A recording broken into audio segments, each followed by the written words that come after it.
Justice Joymalya Bagchi একজন বাঙালি বিচারপতি।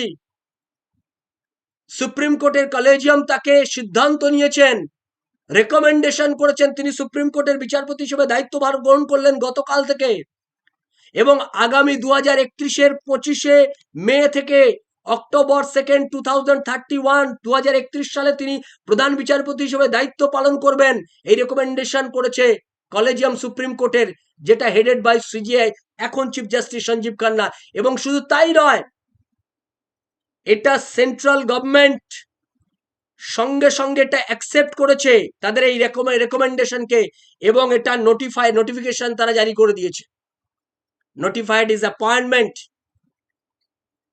তাদের এই প্রপোজাল, তার অ্যাপয়েন্টমেন্ট, যে এখন সুপ্রিম কোর্টের বিচারপতি হিসেবে এবং সুপ্রিম কোর্টের প্রধান বিচারপতি হিসেবে তার যে অ্যাপয়েন্টমেন্ট দেওয়া থাকলো, সেই অ্যাপয়েন্টমেন্টকে নোটিফাই